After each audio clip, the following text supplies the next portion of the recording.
It's been a very long time, but it's PSA Returns episode 5. My name is Harris, and welcome back to the channel. Welcome back to the latest episode of PSA Returns. It's been a long time since my last episode. It's been like maybe 3 or 4 months at this point, and a lot of things have changed with regards to PSA, so we're going to be talking about PSA for a little bit before we get into the returns. But be sure, guys, leave a like down below in the video, as well as subscribe to the channel to be up to date with all your PSA returns and everything like that. We'll also talk about my future PSA return order and everything like that. So once again, like, subscribe. A link to the playlist with all PSA return videos will be in the description down below, so if you missed any previous episodes, they'll be down there for you to watch as well. I made a video about a month ago with regards to the price submissions and the price increase at PSA, but since then, about March 30th, March 31st, I believe, so a couple weeks ago, PSA has actually shut down. The CEO of PSA has made a huge article with regards to the situation over at PSA right now. And it's just due to so many people have just been submitting cards to them, and it says here that they received more cards in 3 days than they would in 3 months. And that's just ridiculous. The backlog at PSA is like a couple of million cards at this point, so they just couldn't keep up, so they decided to shut down to take care of the backlog. I totally get why PSA had to shut down, you know? Like, so many people kept submitting cards. The interest in cards in general has grown exponentially over the course of the pandemic and everything like that. So people really just wanted to submit all of their cards over. We got a lot of new collectors, new people entering the hobby. Everyone's just been sending over to PSA, Beckett, CGC, all those grading companies. PSA is probably like the most popular one that most of us use with regards to encapsulating cards and slabs. They just couldn't keep up, so they had to shut down. And once again, I don't blame them. It might be a little bit until my next PSA return video, because I have a bulk order through Ludkins, and I just don't know when I'm going to get that back. It might be a couple months, or it could be a year. I have no idea. And I have no idea if they're even going to live up to their thing and come back in July so we can submit more cards, right? So I have still have a lot of cards that I really want to submit to them, and once again, be sure to follow down below for updates with regards to that. Maybe a hot take, but I could see potentially other grading card companies possibly following the footsteps, right? I'm not sure what regards to like their backlogs are, like, you know, Beckett, CGC, and SGC, like those types of stuff, but I'm not sure. I personally am not a fan of, you know, Beckett, CGC, SGC, all this stuff. I just use PSA with regards to encapsulating cards. You know, their slabs are just mostly clean. I really like the look of their graded card slabs. CGC card slabs are like really clear, but like the label is just like misaligned and miscentered and everything like that. It just doesn't seem like, it doesn't look that good to me. Beckett is very nice. I love their slabs, but they just overgrade, in my opinion. But you know, a lot of people have different opinions on who should they go to with regards to grading, and you know, let me know down below. What do you usually use to grade? But I have here our last PSA return order for a little bit. This is probably a lot of high value stuff, and I do know a couple of grades with regards to the cards, and we'll explain those in a little bit. But for the most part, I have mostly Charizards in here from the ones from Champions Path. I got a couple of other different types of cards, so let's take a look at this PSA returns. Alright, so here we are back at the table. We got a 6-card submission right over here from PSA, and it's got some pretty cool cards in it, so let's take a look at the first thing. Alright, so we have my third Rayquaza GX that I got. I got 2 of these graded back last time. This is the third one that was in my collection, and this one didn't really look too great, but I just still sent it in regardless. And let's see what we get on this one. Oh shit, we got a 5. Alright. This is the first time that I've ever gotten like a super low grade. And I think I can explain why. So the front of the card actually doesn't look too bad. It actually looks really good. But on the back, there are like, I got this fresh from the box, by the way, when I opened this premium collection. There are 2 lines that just run through the entire back right over here, and I think it's a print error. It's not like damage to the card, but it was just like print error. So that's probably the reason why it got so low. Otherwise, there really aren't any like whitening. There's no whitening on the back or anything like that. It's just these 2 lines on the side. But I didn't realize that they would take that much off from this. So we got a PSA 5 Rayquaza GX.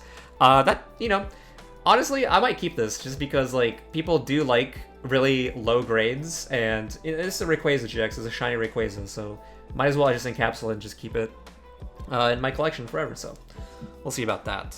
Alright, the next one that we got is going to be the Fat Chunky Chew Pikachu. A little story about this one. So, I acquired this on Facebook Marketplace, and I bought it for about 300 bucks, and the person who sold it did not know how to sell stuff, and I just got this shipped to me in a penny sleeve in a bubble mailer. No top loader or anything like that. And I'm like, oh crap, did I just get hosed on this?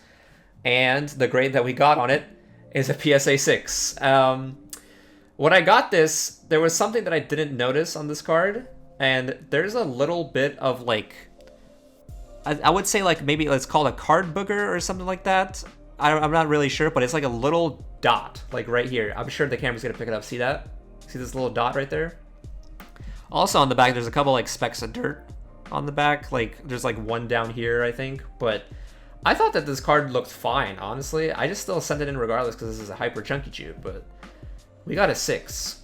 And I think this dot is probably like the biggest reason why I got deducted so bad. But nevertheless, I'm not sure what I'm going to do with this. I feel like maybe I crack this open and sell it raw potentially, or people like PSA 6s and stuff, and it's kind of hard to get a PSA 6 in any like type of card, so maybe I should just hold on to this. Let me know what you think in the comments down below. But we got a PSA 6 Hyper Chunky Chew. Not too happy about this one, but you know, it's the name of the game sometimes. It's the risk that you do, it's the risk that you take whenever you buy cards on Facebook. Some people actually just don't know how to sell stuff. The next thing that we got is going to be, I've got a couple of these lined up for this submission. This is the Champion's Path Charizard V, Shiny Charizard V. I got this on a double deal. I got this and the Hyper in a double pack. I think I paid probably like $250 for them, which is not too bad. And we got a mid 9. We got a mid 9 on this one. Not too bad. Would have liked it to be a 10, but I think that there's like a bump up here potentially that probably deducted the points from this. Otherwise, I didn't really see much wrong with this card, but we got a mid 9, you know, solid grade. It's gonna be a nice thing to add to the collection. Pretty stoked about this one. Hopefully, I wish it was a 10, but like, you know, not too bad. The next thing should be the Charizard VMAX right over here. We got the Hyper Charizard VMAX from Champion's Path. I really wish that I had the Shining Fates one. I haven't really gotten a chance to open one or acquire one, so hopefully I can acquire one down the line. But for this one, this is part of the double deal that we got, and we have a mid 9. Okay, so the double pack resulted in 2 mid 9s. Not too bad. Kind of wish that this was a 10, but I think this one I actually missed a whitening spot, potentially. It's like the smallest thing ever. It's like right here. It's like very, very tiny. And the camera's probably not going to be able to pick it up, but it's like the tiniest white smudge, and I kind of just overlooked it a little bit. But hey, you know what? Mid 9 still solid. This is, once again, another valuable addition to the collection. Alrighty, the next thing should be another Charizard V. Yep, this is another Charizard V that I just got, and I got a really good deal on this. I bought this for 200, so not too bad.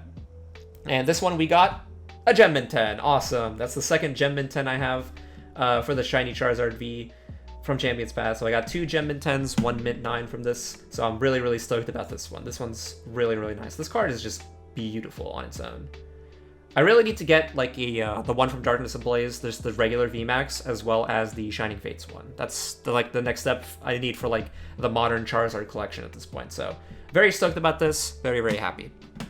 And the last thing that we got today is going to be another Charizard V, but this is the Japanese one. This is from the Shiny Star V set. I got this on eBay for, I think, $140. So not too bad, very solid price. And when I got it, I didn't think that this would get a 10 or anything like that, because I did see some like smudges on the top. But let's see what we got on this one.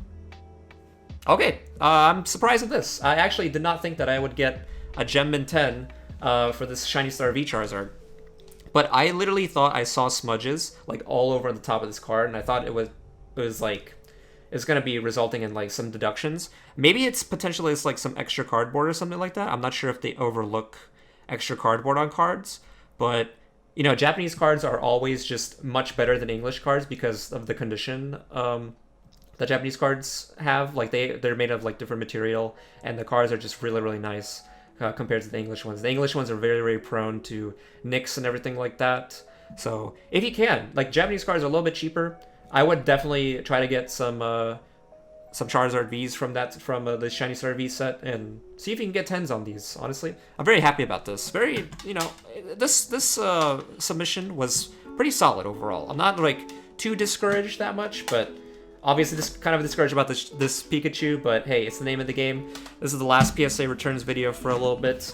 Really appreciate everyone who came by, watched the video. Don't forget to like, subscribe, everything like that.